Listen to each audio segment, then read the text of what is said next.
If somebody in a tailored black coat walked into your diner at sunrise and calmly told you to hand over the cat in your arms, you'd probably do it. Most people would. June didn't.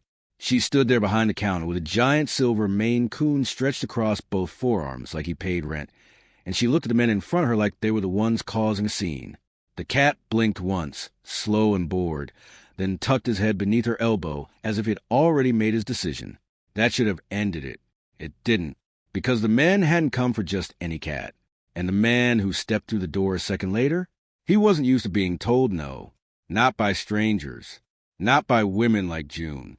And definitely not with his own cat choosing sides right in front of him. 11 days earlier, the cat had appeared on the diner's back fire escape in the middle of a cold rain, soaked through and offended by the weather.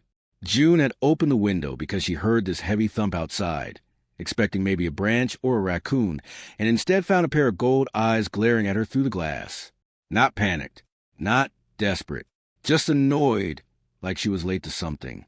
She'd wrapped him in an old dish towel, set down half a turkey sandwich, and figured if he had an owner, somebody would come looking soon enough. Nobody did, so the cat stayed. He walked through Henley's Corner Diner like he'd inspected the place and found it acceptable. He sampled the booze, claimed a shelf in the back room, slept on a folded stack of clean aprons, and started accepting scrambled eggs from Carl in the kitchen with the kind of arrogant grace only cats and kings seem to manage. June named him Vesper because he looked like a storm cloud with opinions. She hadn't meant to get attached. June didn't usually do accidental attachment. Her whole life was built on things being measured, limited, manageable. She handled invoices. She balanced books. She covered shifts when the servers called out sick. She kept Henley's afloat in ways nobody noticed because the best kind of rescue work is usually invisible. Her life had edges, clean ones. Then this huge gray cat fell out of nowhere and decided her diner was home. And now 4 men in black wanted him back. The first man kept his voice respectful, which somehow made it worse. "Ma'am, that cat belongs to Mr. Malone." June looked down at the cat. Does he know that? One of the men shifted. Another exhaled through his nose. The cat didn't move. Then the room changed. It happened before the 5th man even said anything. The others straightened just slightly, their shoulders locked. Conversation at the 2 occupied booths died. So fast, it was like somebody cut the wire. June looked up and saw him. She had heard the name Malone before. Everybody within a few blocks had. It drifted through late-night conversations people thought waitresses didn't hear. It showed up in silences that followed certain phone calls. It lived in the way the building manager turned pale whenever somebody mentioned leases, inspections, or ownership. So, yes, June had imagined Corbin Malone before. She thought he'd be louder, bigger, more obvious. The kind of man who entered a room like a threat in human form. Instead, he looked like control. Around 40, maybe. Dark suit, dark hair, eyes that gave away absolutely nothing unless he wanted them to. Not flashy, not swaggering. Just composed in a way that made everybody else look temporary. He stepped up to the counter and looked at the cat in June's arms. The cat opened one eye, studied him, and closed it again. That tiny movement hit harder than a slap. Malone's jaw tightened so faintly most people would have missed it. June didn't. Numbers had trained her to notice small changes. The quarter that shouldn't be there. The digit that doesn't belong. The muscle that flickers in somebody's face when reality refuses to behave. "That's my cat," he said. June shifted the weight in her arms. He seems unconvinced. One of the men inhaled like this was about to go badly. June felt it too, the danger of being too blunt with somebody like him. But then Malone said the name he clearly expected the cat to recognize softly, almost under his breath. The cat sighed, not scared, not excited, just weary, like a man hearing his real first name in a room full of titles. Malone extended his hand. For a second, June thought the cat might leap over. Instead, Vesper stretched out one enormous paw, placed it on Malone's knuckles for a single beat, and took it back. A greeting, not a surrender. Silence settled over the diner. June looked from the cat to the man in front of her. "Well," she said quietly, "he knows you." "Of course he knows me," Malone replied. "He's been with me for 6 years." And yet here he is. That should have angered him. Instead, he studied the animal tucked against her sleeve and asked, "Has he eaten?" The question caught her off guard. Today, tuna, egg whites, a little of Carl's breakfast sausage before I could stop him. "Carl, my cook. Your cook made breakfast for my cat." Carl makes breakfast for anybody with a face. Something flickered across Malone's expression then. Not quite amusement, more like the memory of it. He looked at Vesper once more, then at June. "Tomorrow," he said. And just like that, he turned and left. The second he was out the door, every regular in the place started breathing again. June set Vesper on the counter. He sat there licking one paw as if armed men and a silent crime lord were just another minor inconvenience. She stared at him. "You could have gone," she muttered. He looked at her the way only a cat can look at a person who has deeply misunderstood the situation. He came back the next morning alone. No entourage. No black coats blocking the light. Just Malone in a dark jacket at 7:42 a.m., slipping onto a counter stool while Dawn still sat pale in windows. The diner was quiet at that hour, all fresh coffee and low radio music, before the lunch rush and the noise and the grease haze. June had just topped off the sugar caddies when he sat down. Vesper appeared from the back room within seconds, jumped onto the counter, walked straight to Malone, and leaned his whole body against the man's arm. June blinked. So that was the truth of it. The cat loved him. He just wasn't finished with her. "Coffee?" June asked. Malone gave the slightest nod. She poured without asking how he took it. He didn't add anything, so she filed that away. She was always filing things away. When you're the person quietly keeping a business alive, observation becomes a second language. He waited by the back door half the night, she said, setting down the mug. Malone rested both hands around the cup. He looked tired in the kind of way expensive clothes can't hide. "How long was he gone before you found him?" 11 days, I'm guessing. He was wet, hungry, not hurt, but something had him rattled. We looked. It wasn't defensive, just factual, but facts can still ache. June leaned one hip against the counter. Cats don't vanish for that long unless something's wrong. Maybe not with them. Maybe with whatever they're trying to avoid. Malone looked at her. "He has space," he said after a moment. "An entire floor. Of a building? Yes. With people coming and going? Security. Staff. So, a whole floor full of people whose job is to be near him, not with him." That landed. She could tell. Malone didn't answer. He just looked down at the cat, now sprawled against his forearm. June moved away to refill another table's coffee, giving him room. When she came back, he was still there, still holding the mug, still sitting unnaturally still so he wouldn't disturb the cat. And that image stayed with her all day. The dangerous man, the whispered about man, the one who made whole rooms go quiet, was frozen in place because a giant gray cat had chosen his arm as a pillow. He started coming regularly after that. At first, there was always an explanation. The cat had been restless. The cat pulled toward this block. The cat wasn't eating as much at home. The cat had a vet appointment nearby. The excuses were thin enough to read through, but June let him use them. People like Malone probably didn't get many opportunities to admit they wanted something simple. Maybe they forgot how. Vesper, for his part, behaved like a smug little traitor with a commuting schedule. Some mornings he arrived before Malone, sitting on the inside windowsill like management. Other days Malone walked in, and the cat materialized as if summoned by some private arrangement. He split his time between the diner and Malone's building with perfect confidence, as though owning two homes was the most natural thing in the world. June learned things in the space between refills and order slips. Malone took his coffee black. He preferred listening to speaking, which made every word he chose feel deliberate. He had no patience for wasted motion, wasted time, or people who used too many words to hide weak ideas. He never asked personal questions fast. He waited, let silence do the work. But once he did ask something, it wasn't fluff. He wanted real answers. He learned things, too. That June was from Ohio originally, that she'd worked bookkeeping jobs her whole life, because numbers made more sense than people most days. that she stress-organized whatever was nearest when she was trying not to think too hard about something. Sugar packets, salt shakers, receipt books, jelly caddies. That she had the kind of competence most people relied on without ever fully seeing. One morning, he watched her rearranging the sugars by color. "You've changed those 3 times," he said. "Only twice." That's not a denial. She didn't look up. Symmetry helps. With what? Not stabbing somebody. That almost got him. The corner of his mouth moved, then stopped. For a man like him, that counted as a full laugh. "You say that like it narrows things down," he said. June finally met his eyes. "It narrows it down a lot, actually." By then she had stopped being surprised by how easy it was to talk to him. Not casual exactly. Not light, but easy in the strange way some people are easy when they never try to charm you. Malone never performed. Never puffed himself up. Never played at being softer than he was.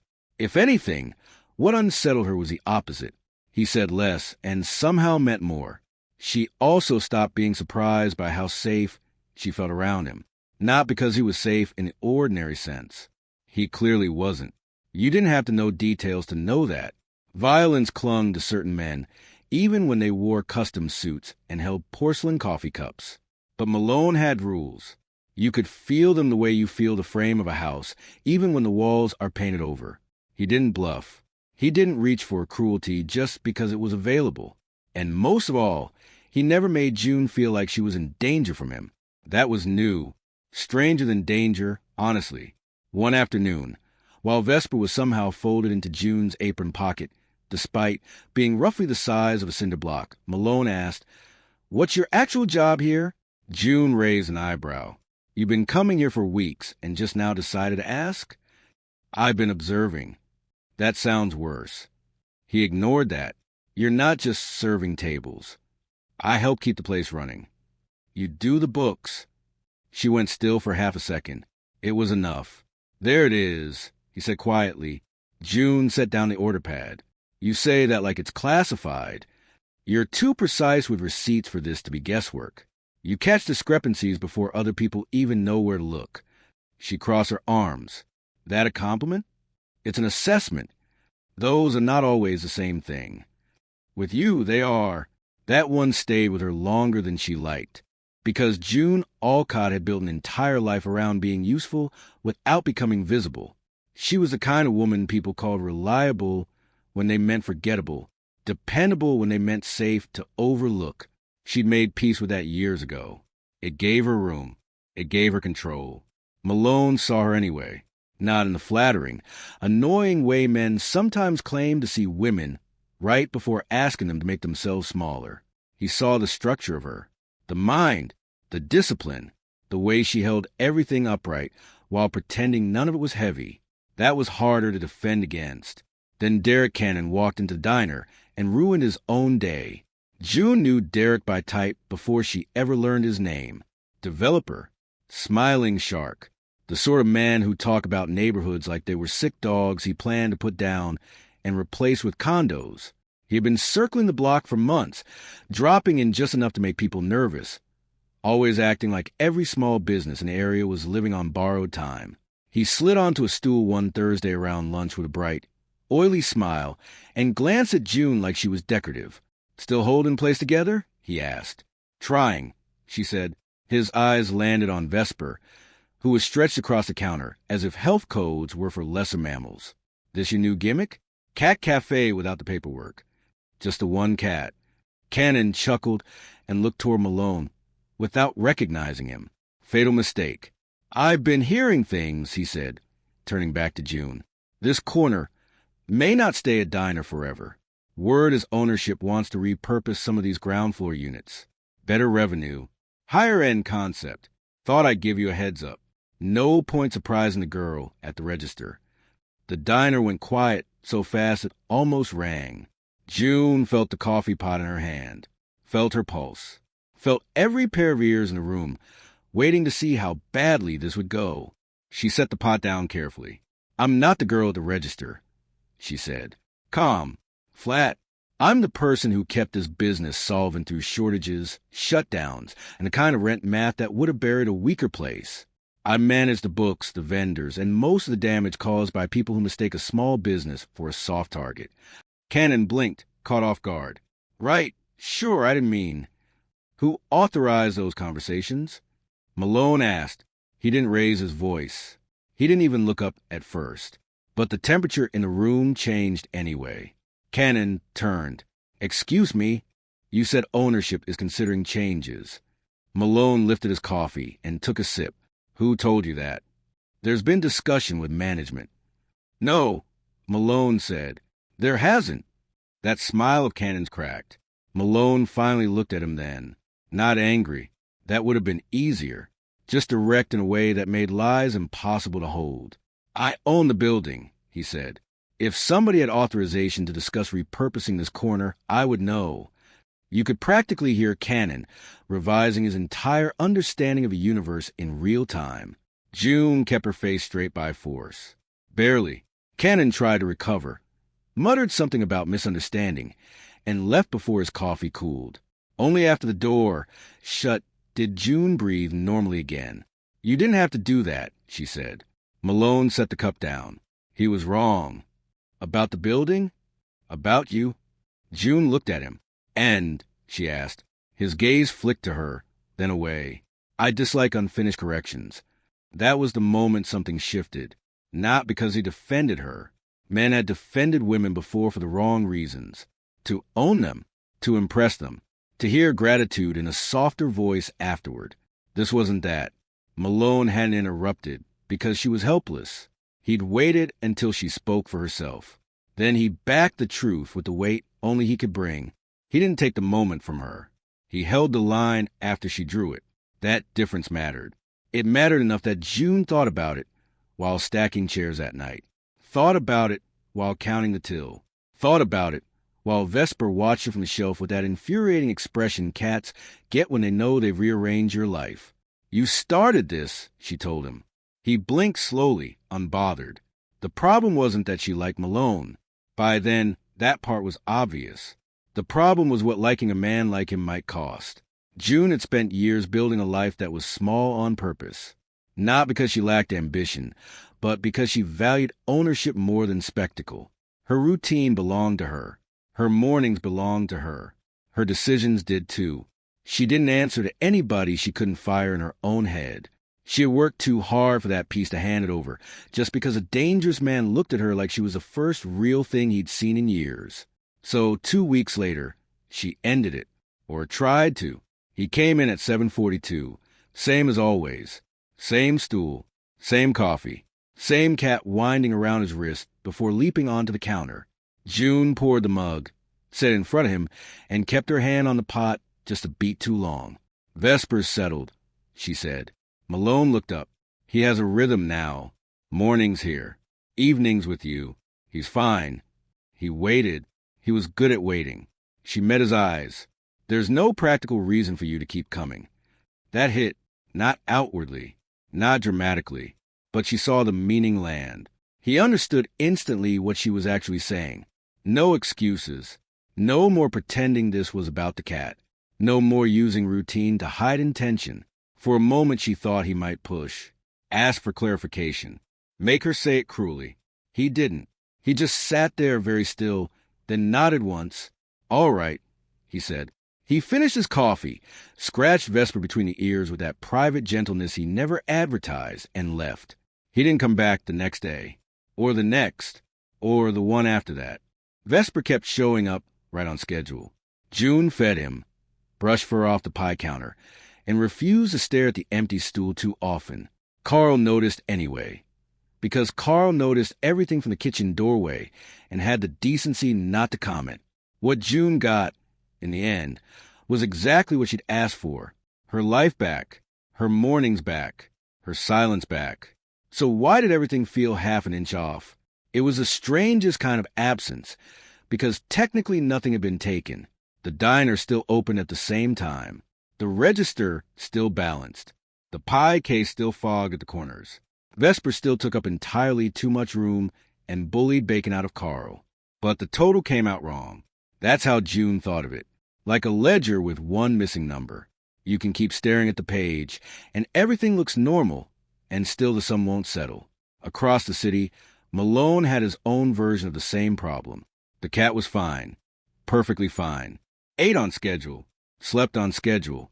Left every morning and returned every evening like a gray-furred executive with split custody. Nothing about Vesper's behavior suggested distress. If anything, the cat looked deeply pleased with himself. Malone, on the other hand, had begun noticing silence in rooms that were never silent before. He noticed the time in the mornings. Not just that it was morning, but that it was 7:42 and he wasn't sitting in Henley's with fresh coffee in his hand, and June 2 feet away, pretending not to watch him over the rim of a mug.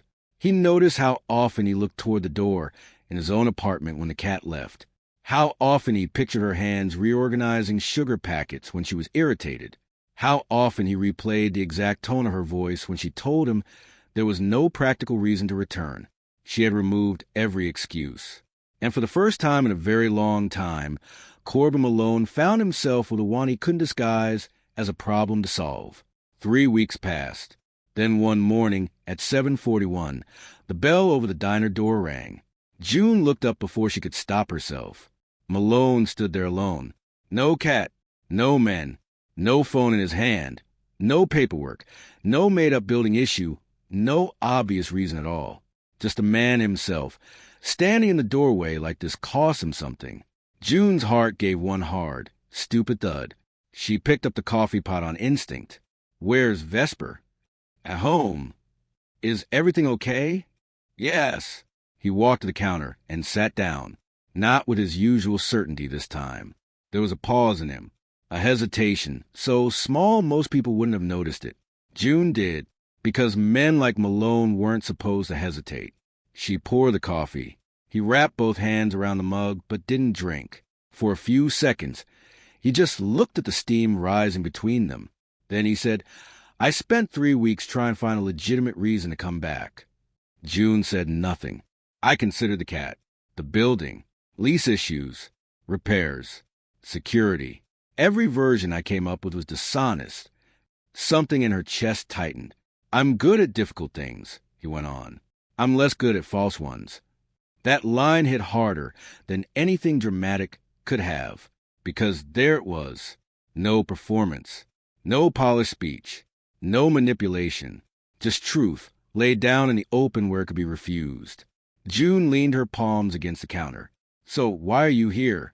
He lifted his eyes to hers. Because you're the most interesting person I've sat across from in longer than I can measure, he said. Because I want to have coffee with you. Not as an excuse. Not because of the cat. Because I want to. And if you let me, I'd like to do it again tomorrow. The whole diner seemed to narrow around that sentence. Then, because the universe apparently enjoyed timing, the back window nudged open, and Vesper squeezed through like a furry stage manager, making his entrance cue. He landed on the counter between them, sat down squarely in the middle of the space, and began washing one paw with slow, ceremonial focus. June huffed out the laugh she'd been fighting. He really does this on purpose, she said. I've suspected that for months. She looked at the cat, looked at Malone, looked at the way he wasn't hiding behind anything anymore. Then she refilled his coffee. Okay, she said. Just that. But Malone's shoulders dropped a fraction, and June realized he had come in prepared to be turned away cleanly, maybe permanently. The fact that he hadn't been seen to land somewhere deep. Vesper finished cleaning his face, glanced at both of them as if confirming the situation was finally under control, and hopped down. Work complete. After that, things changed slowly, which is to say they changed in a way that felt real. There was no grand montage, no sudden collapse of distance. June did not magically stop being cautious, and Malone did not become harmless overnight. What they built was smaller than fantasy and better than it. Morning by morning, cup by cup, a rhythm. Sometimes they talked about almost nothing. A new supplier, a cracked freezer hinge, a ridiculous city council proposal, the weather, Carl's ongoing war with the pie crusts. Other mornings they went deeper. June asked him once when he first learned people feared him. He stared into his coffee for a while before answering. Around the same time, I learned fear was efficient. That's not the same as good, she said. I know. He asked her once why she never left the diner business, if she was smart enough to do anything else. She smiled faintly. People assume staying means you lacked options. Sometimes staying is the option. He thought about that for a long moment. Did you stay here because you loved it? No, she said. I stayed because it became mine by labor, if not by deed. There's a difference. People who build a thing understand it in a way people who buy it never fully can. He looked at her in that steady, assessing way of his. That may be the most direct criticism of my real estate portfolio anyone has ever delivered over coffee. You own worse things than buildings. He almost smiled. True. There were evenings, too, eventually, not glamorous ones. No dramatic black car entrances to candlelit restaurants nobody could pronounce. June wouldn't have tolerated that kind of theater anyway. Sometimes he stayed after closing and helped her carry crates to the back. Sometimes she walked a few blocks with him while Vesper trotted ahead like a suspiciously expensive escort. Once, to her own astonishment, she ended up in Malone's building, standing inside the apartment where Vesper had apparently lived like royalty for years. He had not been exaggerating about the cat's space. Vesper had scratching posts more expensive than June's mattress, window perches, handmade feeding bowls, a shelf path wrapping an entire wall, one corner arranged with ridiculous softness, clearly designed for a creature who ignored most of it in favor of laundry baskets. June took it all in and said, "So he's been rich this whole time." Malone looked offended. "He's been cared for. He has better furniture than I do. That can be corrected." "No, it cannot." That earned the corner mouth almost smile. The apartment itself surprised her even more than the Cat Kingdom. It wasn't flashy. Elegant, yes. Impeccable, obviously. But quieter than she expected. Books, low lighting, clean lines, too much space for one person. The kind of home that was comfortable without ever fully relaxing. A home arranged by somebody who knew how to acquire beautiful things, and less about how to live among them. It was a lonely place, June realized. Not empty, just unshared. Vesper solved that problem the way cats solve most problems. By climbing directly into her lap the first time she sat on the sofa and refusing to move for 2 hours. "Traitor," Malone muttered. June scratched behind the cat's ears. "You were warned." The real shift came the night June saw a piece of Malone's world she had mostly been choosing not to imagine. She was closing late. Carl had already gone home. Rain needled against the windows, and the street outside looked silver-black under the lamps. June was alone with the register half counted when the bell over the door rang hard enough to make her head snap up. A man she didn't recognize stepped in, soaked coat, frantic eyes. Not a customer. He scanned the room too fast, too nervously. "We're closed," June said. He ignored her. "Malone been here?" Every alarm in her body went off. "No." The man stepped closer to the counter. "Don't lie to me." June straightened. "Try that sentence again if you want to leave with all your teeth." Before he could answer, the side door opened. Malone walked in. He took in the scene in one glance. June behind the counter. Stranger too close. Register open. Rain on the floor. What happened next was so fast June barely tracked it. Malone didn't shout, didn't posture. He said the man's name in a low voice that somehow carried more threat than yelling ever could. The guy froze, tried to explain. Something about a shipment, a misunderstanding, pressure from somebody else.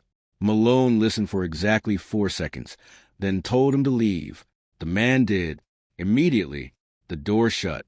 Rain noise rushed back in. June realized her hand was still under the counter gripping the heavy metal flashlight.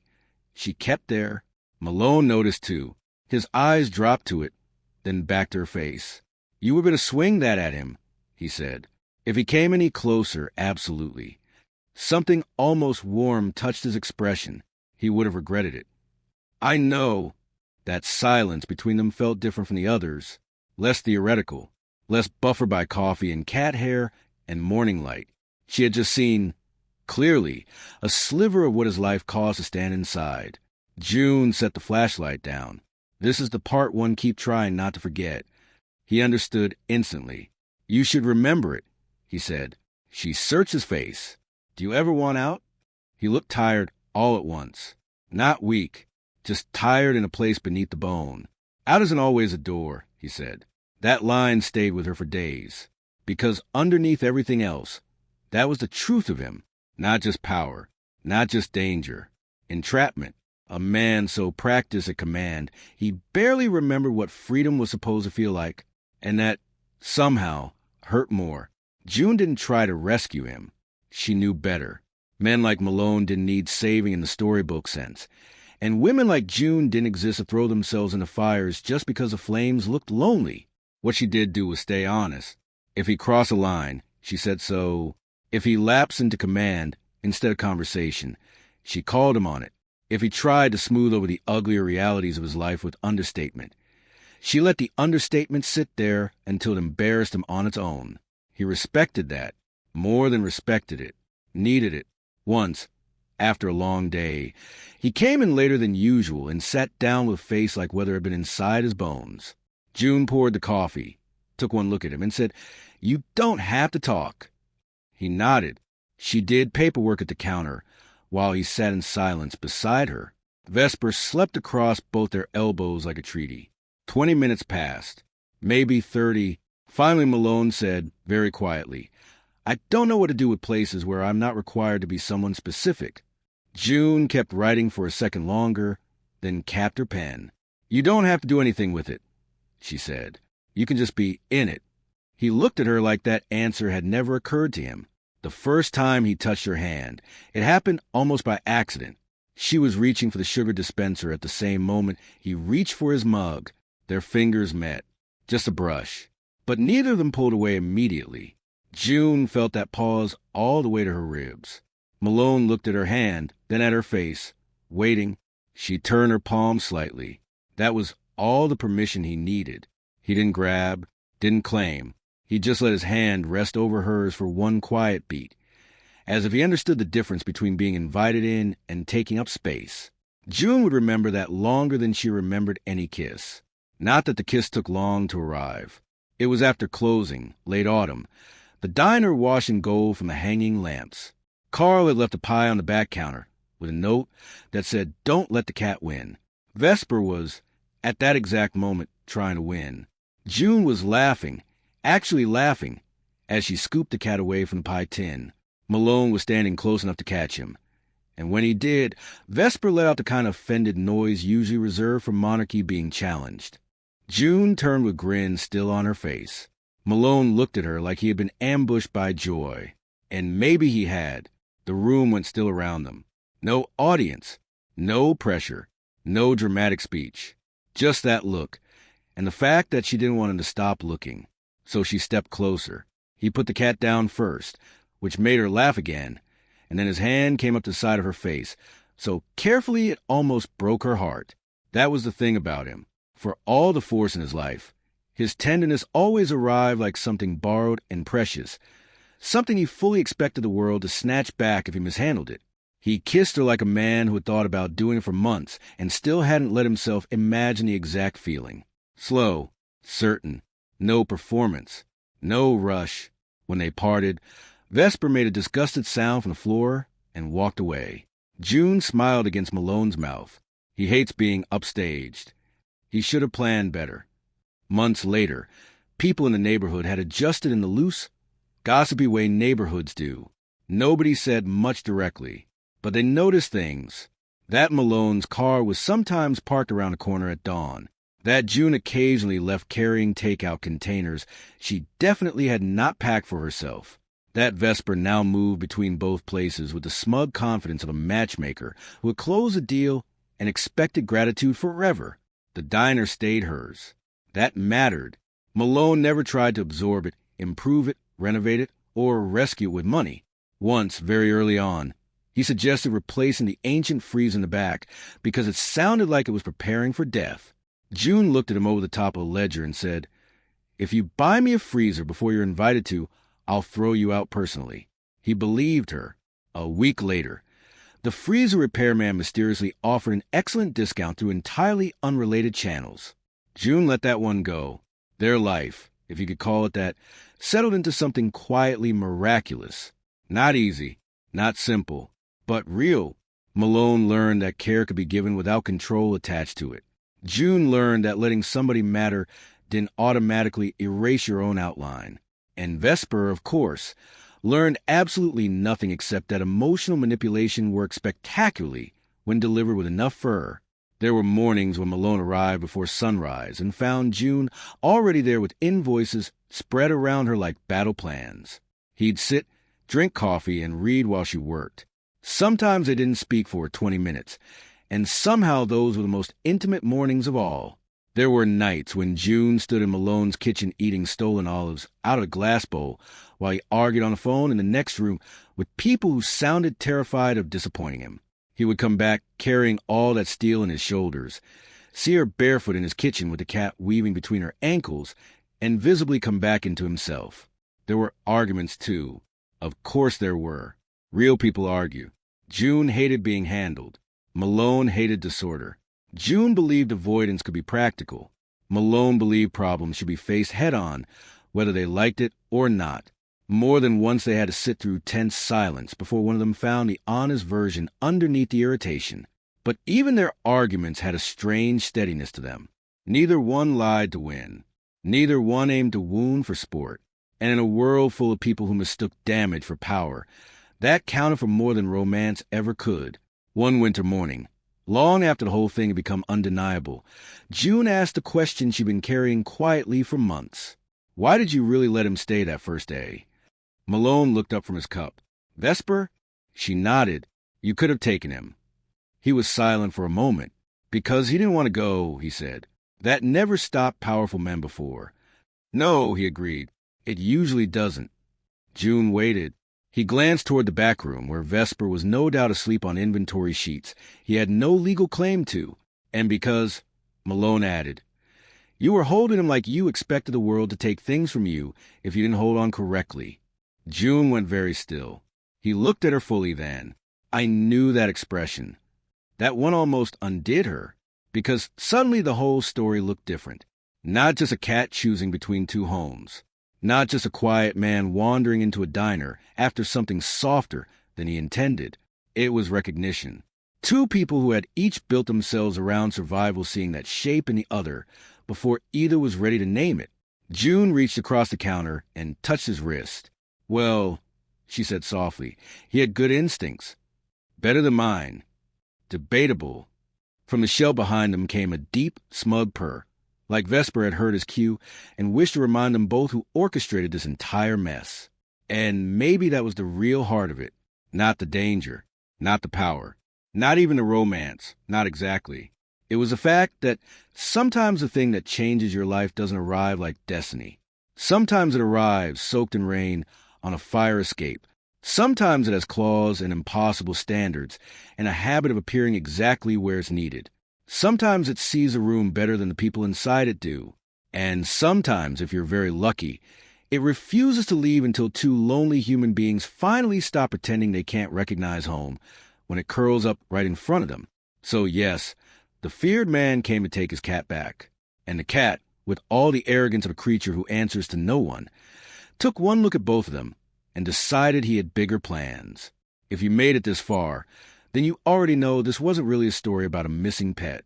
It was about timing, walls, second chances, and the weird little accidents that end up changing everything. So if you want more stories like this one, the kind that sneak up on you, hit a nerve, and stay with you long after they're over, go ahead and subscribe and stick around. Because sometimes the quietest stories leave the deepest mark.